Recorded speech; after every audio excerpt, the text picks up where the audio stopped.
All right, guys. Game of Thrones, Season 8, Episode 6. Let's get into it.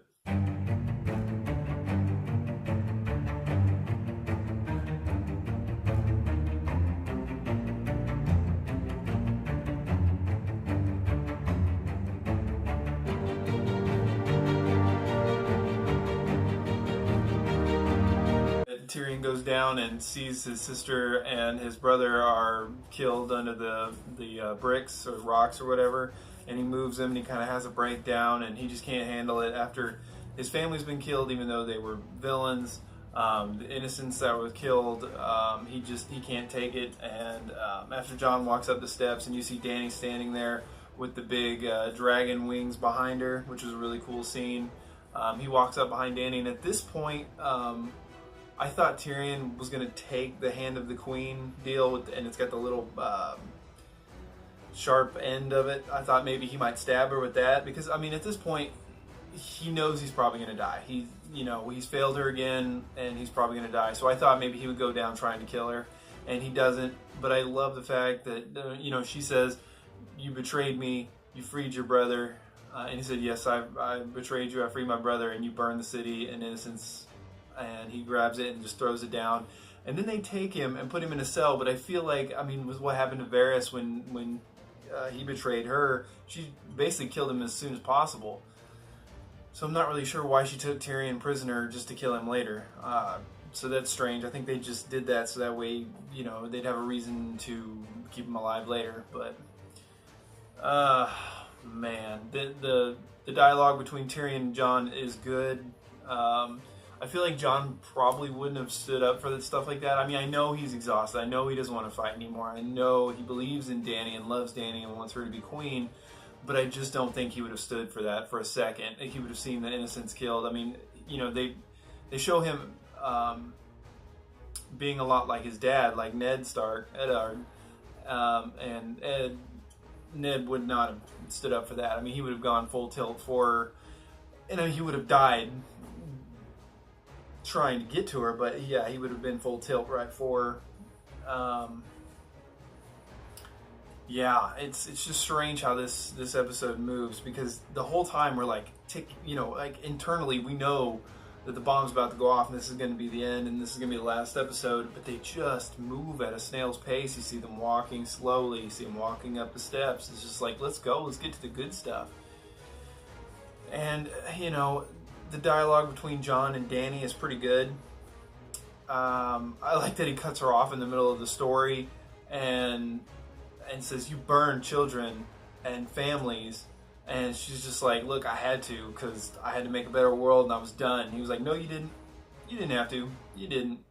And then she basically convinces Jon that she is a tyrant now. She is going to go throughout the world and possibly do this again and kill innocents to finally take over the world. And he stabs her. I thought maybe a little bit of dialogue as she was dying would have been a little bit better. He just kind of stabs her and it's it. It's like, I don't know. And just, Dany is a good guy. I mean, yeah, she is ruthless and she's tough, and sometimes she wants to kill everybody, but she never does because there's people beside her and because she's a good person. I mean, you think about when that little kid was killed by the dragon in whatever season that was.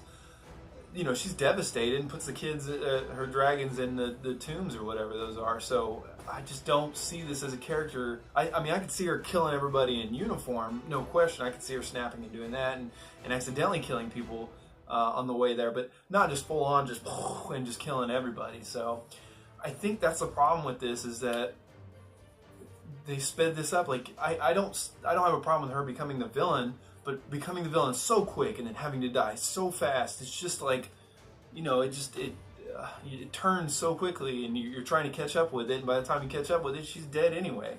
I love the speech that she gives to them. It's a good throwback to previous seasons and other speeches that she's given, but I just didn't see her as the big villain. I think you should have reserved that for the Night King, or had a better payoff with Cersei's death. Maybe something like she wakes up, Tyrion's there, and instead of him just smashing rocks beside of them, he's actually smashing her head in.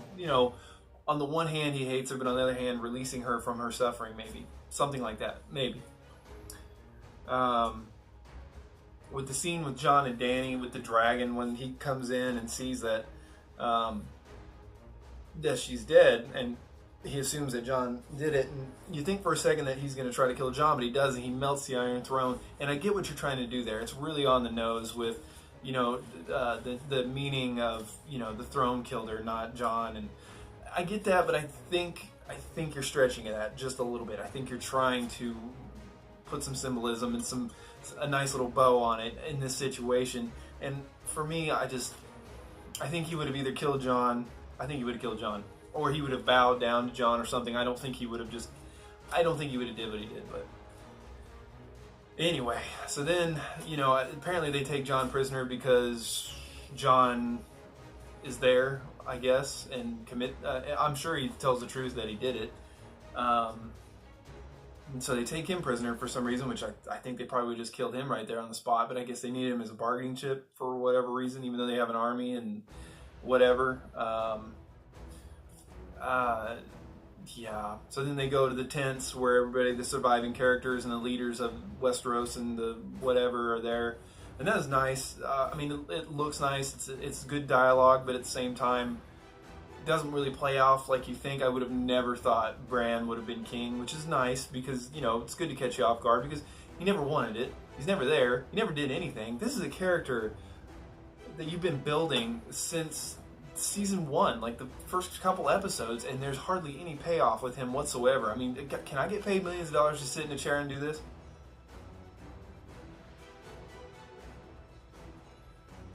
The ice melts when it gets warm. Sansa ends up, you know, saying she's not going to bow down and have the North be ruled again, which is cool, and I get that, and I think that's what needed to happen. So that's cool. I think Sansa became kind of a whiner.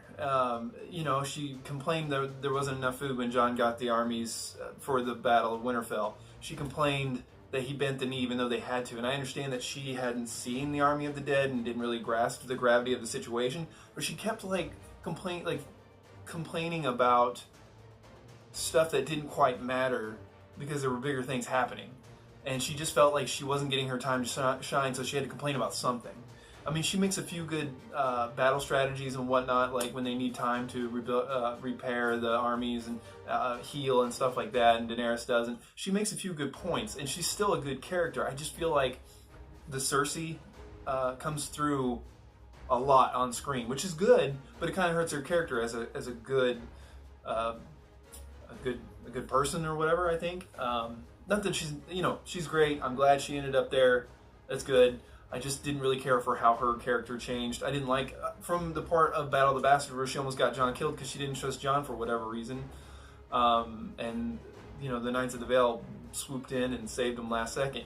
And that's kind of what has happened these past few seasons. It's like the directors and producers were scared of a good choreographed fight scene. They were scared of a big battle. Like, they just didn't have time for it. They didn't want to mess with the budget. They didn't want to mess with all that, like, I'm not saying you needed a lot of action in this show because it's mostly dialogue and character driven and stuff like that, and that's great. But you got some great fight scenes in the previous seasons, and in this, I mean, you had the Hound in the Mountain, which was good, but in my opinion, it wasn't as good as like the Mountain and the Red Viper. I wasn't even as good as Ned and Jaime. I mean, there's some really good fight scenes throughout these seasons, and I feel like for me, yeah, you had some missed opportunities. It's weird because the first 2 episodes move really well. They flow really well. The dialogue is there. Like, it feels like a normal paced Game of Thrones.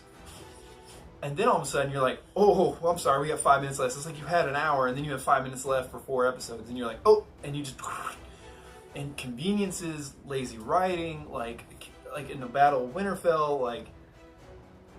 You know, you have characters that are about ready to die. You look away. You come back. Hey, they're there. Like, Sam's on his back. They're White Walkers or whatever all over him, and all of a sudden he's fine 2 seconds later. Same thing with Jaime, with Brienne, with a lot of the main characters. I mean, it's just, I don't know. It's just lazy. I mean, I'm sorry. I'm trying to find some positives about this. Like, my positive for this season in this episode is that I like where all the characters landed for the most part. I think Jon should have been king just because that's what you've been building for this whole time with the Targaryen heritage. And I get that this is a show that does what it wants, and it changes the status quo. But I just feel like if Dany wasn't going to be on the throne, Jon should have been. But I do like the small council at the end. I see the flaws with some of it because you don't need a master of whispers because Bran knows everything. Same thing with why Arya is going west of Westeros. Just have Bran send a raven if he doesn't know about that information. He'll be back like in 5 seconds or whatever because he doesn't matter. Like, I don't know. It just seemed like you killed off a lot of characters because you didn't have very much time. You skipped all the action and stuff like this. What I think could have saved this last episode is a couple things. Like if you want to do a quick shocker, have Tyrion kill Dany up on the steps, and then have this big fight scene between Jon and Grey Worm. Or what I would have done personally is I would have had Jon going in to see Daenerys. She touches the throne, just like the callback in season 2, episode 10, I believe, the foreshadowing of her touching and getting the throne. So Jon walks in, sees Dany, and then she starts to tell the story, and he gets upset, and you see the two Dothraki guys come up behind him, and then they talk it down a little bit, and then she reaffirms that she's a tyrant and that she's going to she could kill everybody else and stuff like this, and Jon's got to do something. So he pulls the sword, gets one of the Dothraki, has a good little quick showdown with the other one, and then has to go through Grey Worm, because at this point, when Grey Worm it has the soldiers on their knees, and Jon grabs his arm, you're ready for that fight scene. Like, you need that. You need a little bit of action. You need a climax to this. And they just didn't do it. So if you would have had that fight scene right in front of Dany, where Dany has nowhere to go but sit here and watch, her friend and her family member, lover, love go at it, and, two iconic characters, and have Jon kill him and have to kill Dany, then have that dialogue for that. Just this something. That's the problem with this last episode in this season, is it's quickly done, it's rushed. You feel that the producers were off already doing other stuff, or the directors, whoever, off doing Star Wars. You can feel that the actors were done and ready to move on. It was rushed. Same thing with, that's why and I'm sure there's other problems with the Starbucks cup, the water, all that other stuff. It doesn't bug me, but it just doesn't help the fact that it looks rushed. So in the end, guys, I like where everybody ended up. I think we could have gone at least 2 more seasons. I think this was 2 seasons crammed into 6 episodes, where it should have been 20 or even more. You just crammed it in there. The Night King was a little weak and a little rushed. Ending with Cersei was a little rushed and gave you no satisfaction. Jaime's whole character arc of making up for all of his wrongs and stuff like this, nope, he just goes back to his sister and he is what he is. Which I do like a villain that it can admit to himself and to everybody that he is a villain or whatever, but or a bad person or whatever. But yeah, it just was kind of a weak way to end his character. And you got Euron just washes up on the shore next to Jaime and dies. Pretty weak way to go out. Not that him versus Jaime wasn't cool, it's just how they did it. It wasn't very climactic, it wasn't very good. And then Dany becoming a villain out of nowhere. I know there were some signs, season 2, episode 10, I believe, the foreshadowing of her getting to the throne, but all of a sudden twisting to a major villain, just kills everybody in her path. When you think about how she reacted to the dragons killing one kid not that long ago, and some other things, it's just like, I don't know. I know you crucified the villains, and I know you did this, that, and the other thing to other people, but I just don't see her character doing that. What happens to Jon is anticlimactic. How Dany dies is anticlimactic, and I know a lot of people wanted Jon when he stabs Dany and the dragon comes in. I know that a lot of them wanted him to be hit with the fire. Like, say he gets Jon and the throne at the same time, and Jon steps out of it, and the dragon kind of connects with him in this instance, and that's how Jon would take over, the armies and be okay and become the king and yada yada. and his heritage with playing. But unfortunately, Jon was burnt, I believe, in the first season when he was trying to fight off a White Walker. And so yeah, that kind of unfortunately was squashed. For better or worse, it just means he wasn't a dragon. That doesn't mean he wasn't a Targaryen. Obviously, it's like Dany's brother died, but that's the problem. I mean, unfortunately, Game of Thrones, like the first season is still my favorite. I mean, and I mean, it's up to anybody, their favorite seasons, and they can make a great argument for most of them. But it just seems that the producers and directors and everything were afraid of a good battle, a good fight scene. They didn't want to do choreography and all this other stuff, and it just seemed like, that they needed a couple more seasons. So, like I said, still enjoyed it. Glad where everybody ended up was perfect. You know, you got, I guess Bran wanted to be king because he said, why did I travel this far? I mean, that's why he told Jon, well, it's your decision, but you knew Jon was going to make that decision and tell Sansa, and Sansa was going to tell Tyrion and Varys and everything, and it was going to get Varys killed and going to get everything the way it was, and then all of a sudden you were going to be king. So, are you a good guy in this scenario? I don't know. Definitely don't need a Master of Whispers with him there. Yeah. Anyway, guys, comment down below. Let me know what you guys think. Did you like this last season? Did you not like it? Where does it fall and how you like it? Tell me some of your theories, what you would have liked to have seen, or if it's perfect. Just let me know. Stay tuned, guys. Make sure and like, comment, subscribe, hit that notification button because we got a lot of good stuff coming your way. Until next time, JK out.